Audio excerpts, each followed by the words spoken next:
all gonna read the Mom Minder story, and we can just read it for Thursday, and then the end of reading on Friday, okay?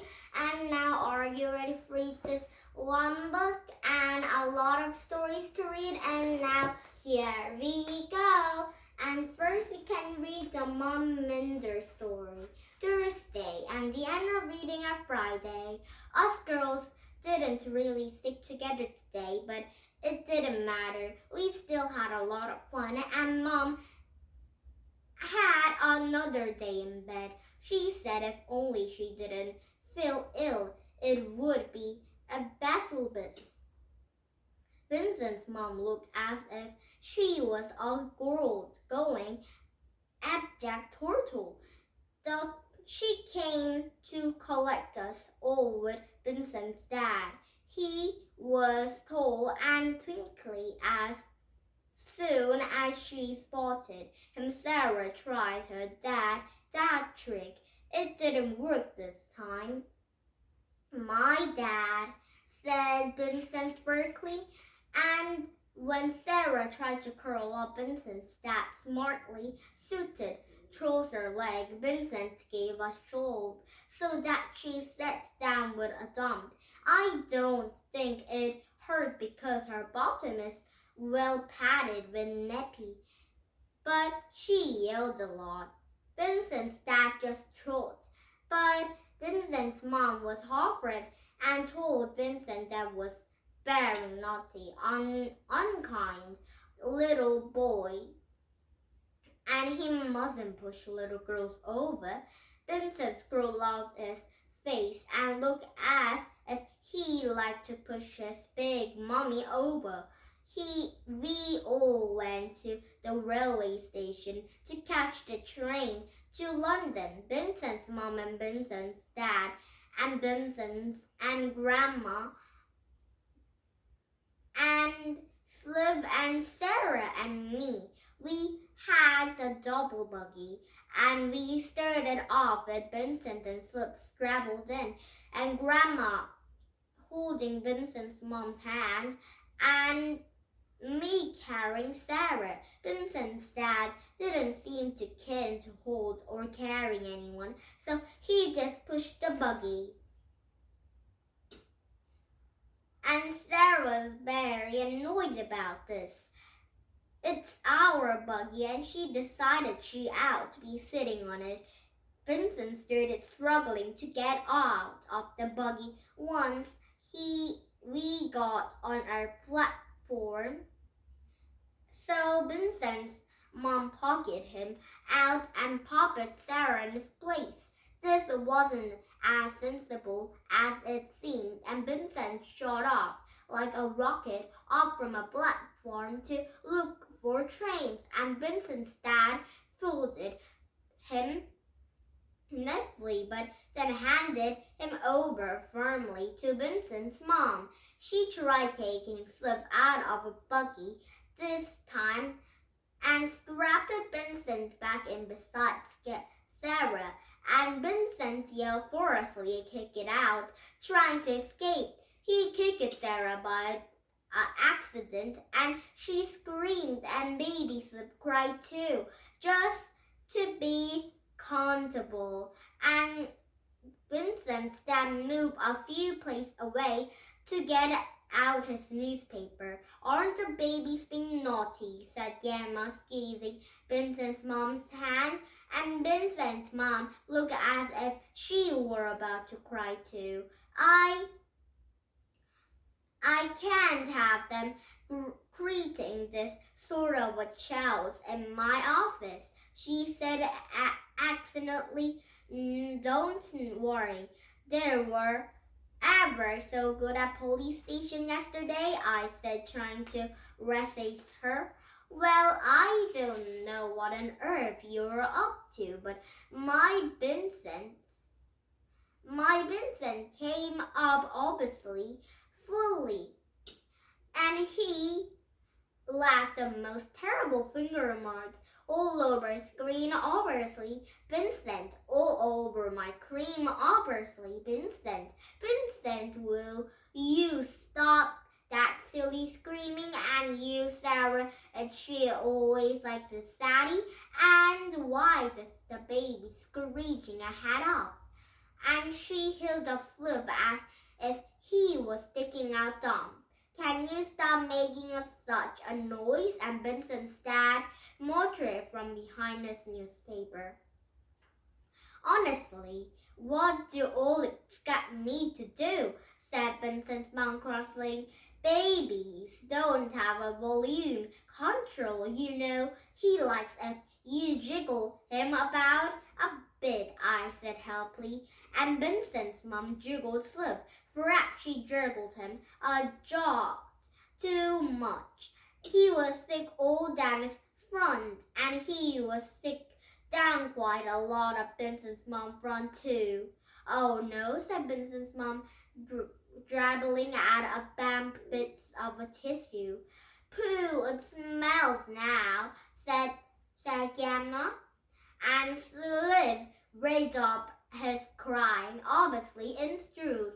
Vincent and Sarah feeling annoyed, so they yelled louder, and the train rushed into a station, and Gamma got it started and crying too. All the other people in the platform screamed into another carriage. Nobody seemed want to sit with us, and Vincent's dad looked as if he might get into another carriage too, but he mumbled a buggy onto a train while Vincent's mom and I held up the babies. They all showed up when the train started except Grandma, and she decided she was very seriously scared of trains. She had to sit in Vincent's mom's lap. Vincent's mom got all very serious across it because Vincent is very sick. So Vincent's mom's dress is very, not a Vincent, but Sliv or Sarah or another more babies was very sick. So Vincent's mom's dress got a bit dirty and smelled very not nice because the babies have do that, and the dress smell might be very not that dirty, but very dirty smelling and dirty looking. So it might be not nice for Vincent's daddy and Vincent's mommy. And I must be very mad, she muttered decisively. Why did I never say I'd do this? Because us girls have to go and sleep together, I said proudly. That was all very great, but how can I be taken seriously, a possible no working woman, as I've got a 5 frightful kids fighting in my office? Vincent's mom wailed. 4 kids, I said incredulously. I'm here to help. Quite right, Sadie, said Vincent's dad, twinkling at me over the top of his newspaper. You can't shut up for a start, said Vincent's mom. Now, temper. I don't know why you're getting such a skate. You've only got to do after the children for a mostly a little day, said Vincent's dad. I'm sure you can fit them into a corner of your office and giving them a purple to a crayon on and let them make a knuckles out of a paper clips. And what do you think about it? All board the office in a wonderful playland for kids. You just use your imagination. And Vincent's mom squared into our shoulders inside a small suit. Well, I'm going to use it and faint it right now, she said, as the train drew up a station. If you think that such a double you look after the children. She opened the carriage door and then she was down the platform, her high wheels twinkling, and all appeared after her with a mouth open, and Vincent's dad's possibly scaggling. Mommy got Vincent announced in his case, and why it quite grass in the station. Oh dear, said Gamma. I like this. Oh, that lady.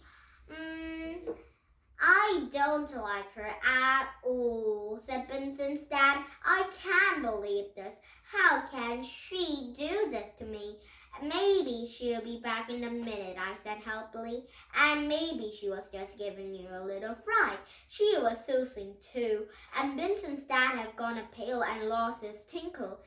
What am I going to do? Her muttered wildly. After I'm unloaded everyone the buggy on the platform, we stood around and waiting for 5 or 10 minutes.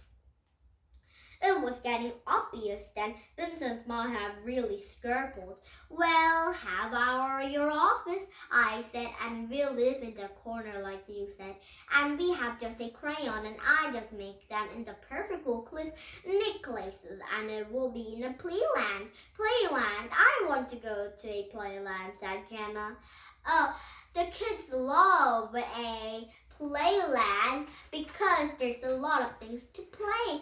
And or a little bit grown up, a little bit or almost a grown up kids like a playland because they love playing too, like me. And now let's read it. Playland, said Vincent. Play, said Sarah. Papa, pa, said Cliff. I wish I kept my mouth a bit shut, said Vincent's dad. He wouldn't arrangement to take us to our office into a tube. It was wonder to take into a taxi. Are you a new kind of nanny golf?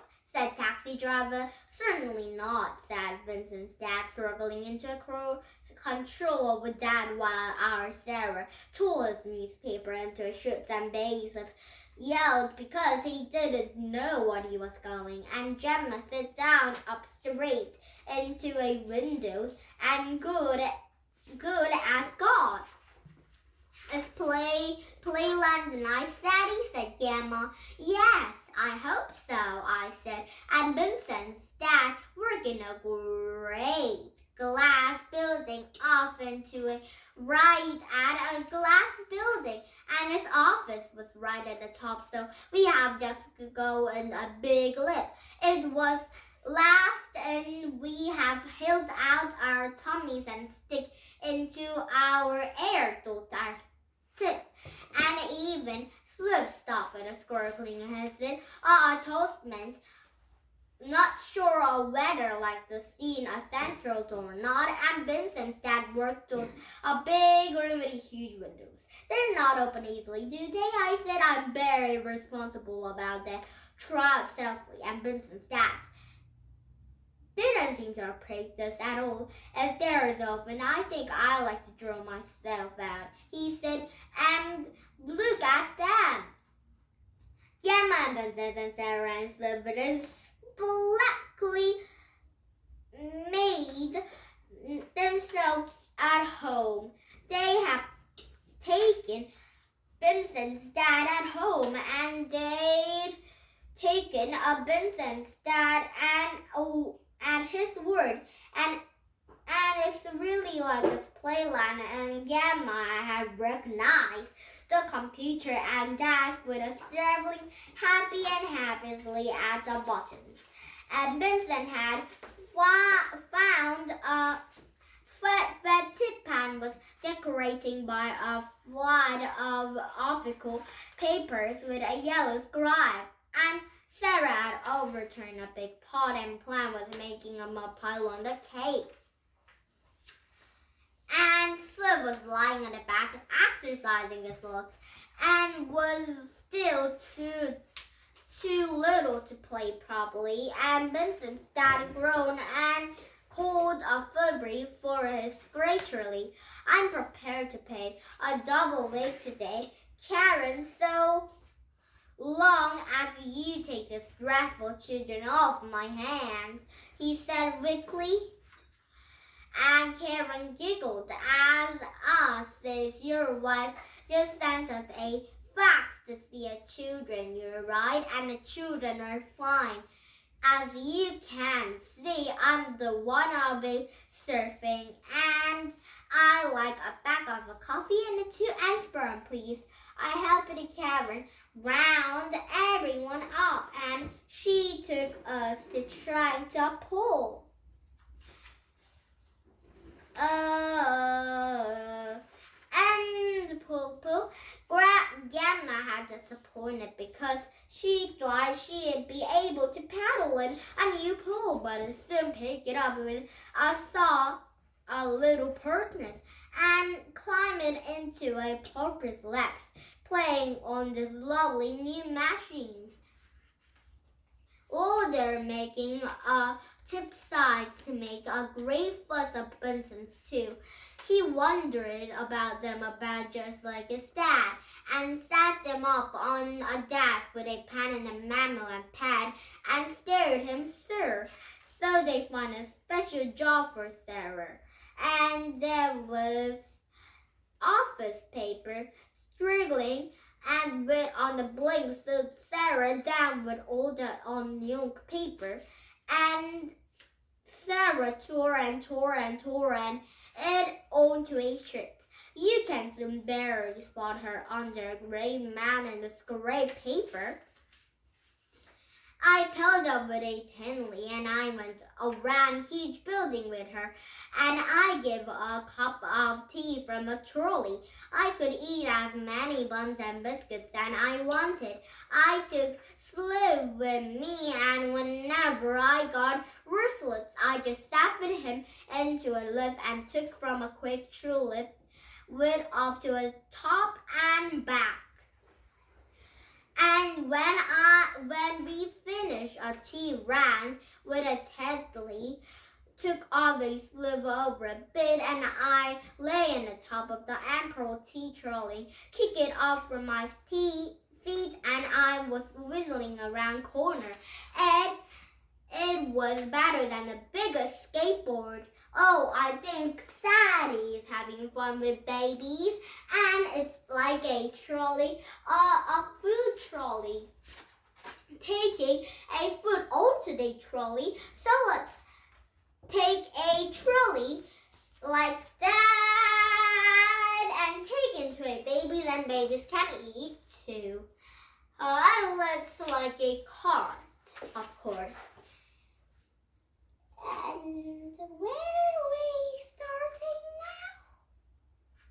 I nearly ran over Benson's dad when he stepped out of his office and managed to leap out on the way just in time. He had a right chick, and Benson's mom turned off at a lunchtime, saying I've got at her work so done, so she take us over for my afternoon. And Benson's dad acted just look like us and single-handed, and Benson's mom had just story as he thought and splendid when he was my mom, and enough to babysit when she'd take out for a slap meal to say thank you.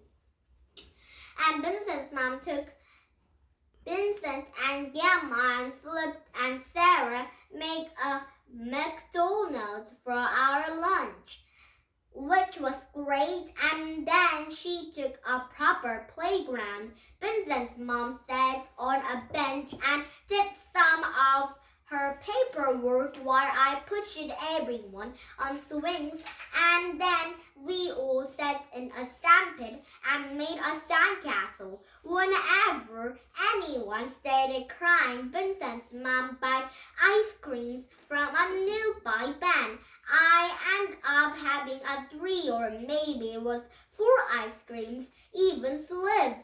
And Sliv wasn't just only who was sick when on the train going home. Oh, Sliv eat very many ice creams. So Sliv is very sick at train going home. And now Friday.